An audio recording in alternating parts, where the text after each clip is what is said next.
What if I told you everything that happens to you in life is absolutely your fault? And I know that sounds harsh, but stick with me here. Here's a problem that a lot of us can probably relate to, and that is, childhood. We always say, oh, I am the way that I am because of this, because of my childhood, because of my mother, my father, blah, blah, blah. And then people continue to say that their entire adult life. Well, that's a problem. It's no longer your parents' fault. It's no longer your childhood fault. It is now your fault. Whoever you are right now, that's your fault and that's your responsibility. If I don't like the way that I am, a certain characteristic about myself or wherever I am in my life, now it is my fault. It is up to me. It is no one else's fault. It's easy to blame other people and to point the finger, but then you're never going to take accountability and set yourself free. The truth sets you free. I understand that this is a very hard thing to get on board with. You can't learn lessons if you're blaming everybody else. Every choice that you make, that's your fault. You're the problem. If something bad happens to you in your life, realize that you are the problem. And I mean that in the best way possible, because I want people to broaden their mindsets, to broaden their perspective, that everything that happens to you, good or bad, is a result of your action.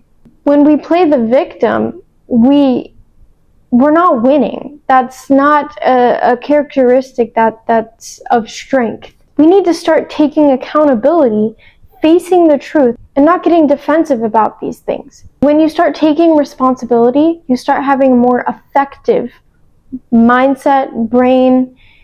You're going to work better because now you are in a state of being where I realize that if I do this thing, it is my fault. Whatever consequence comes from that, it is my fault. You start to work more effectively when you are in that perspective. Don't be concerned with being right or wrong. It's okay to put your pride to the side and put your ego to the side to take accountability. It is a strength to be accountable.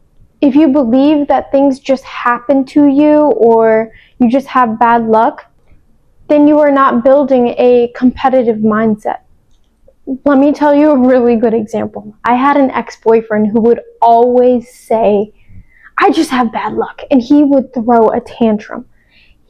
Honestly, it was scary. And first of all, it was my fault for being in that relationship and surrounding myself with that person, but also I would always tell him, why do you keep affirming the fact that you have bad luck every single day? I mean it without a doubt every single day. And it did feel like bad things happened to this guy every day. I was just like, oh my gosh, maybe he does have bad luck. But then I'm like, no, it's your fault for affirming that. You keep telling the universe, I have bad luck. So then the universe is giving that to you. And also, if you believe that, then you notice more of the bad than the good, right? So anyways, it's his fault for telling himself that he has bad luck. He's creating more bad luck by saying that. It's his fault. It's no one else's fault. It's not bad luck's fault. It's his fault for believing that and telling himself that and sending that message out into the universe. God bless him. I hope that he's doing better. Anyways, for example, if I'm broke, it's my fault. It's not because of my childhood. It's not because I grew up in poverty. It's not because I had a single mother. No, it is not her fault. It's not anyone else's fault. If I am a grown adult and I am broke and I'm going to sit and complain and whine about it, I have to realize that it is my fault. I can get out of it if I want it bad enough. If you say, oh, my friends aren't supportive. Okay, well, think about it. Why are your friends not supportive? Did you do something in the past to make them not support you? Or are you choosing the wrong friends? At the end of the day, you can trace something so far back to realize at which point it was your fault. It is your fault. Another example, I don't have any connections. Well, are you going to work and going straight home? Are you never putting yourself in situations to form new connections? You have to leave the house, go to other places. Especially if you want to meet people of value, you have to go where those people are. If you say, oh, well, I don't like this about my personality, I'm shy. Okay, That's your fault. No, it's not a conditioning of childhood. It might have been at one point, yes, but if you continue to be the version of yourself that you don't like, it is now your fault. It's your responsibility to change. What you're not changing, you're choosing.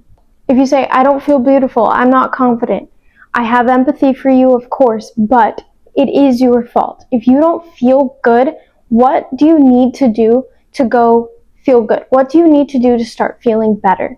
Going to the gym, putting on a little bit of makeup, doing your hair, putting an outfit together, pampering yourself in the morning before you pamper to your husband and your kids. What are you gonna do to make yourself feel better? I have empathy, although if you don't feel good about yourself, it is your fault.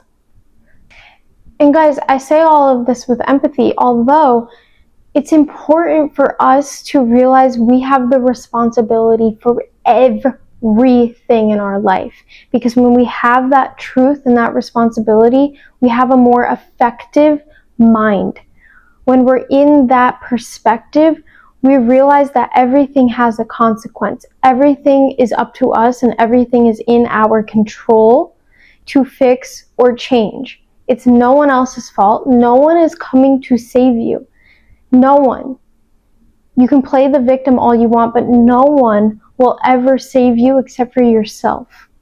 I say all of this with love because this is where I was at some point in my life. And it changed my life to start shifting my perspective.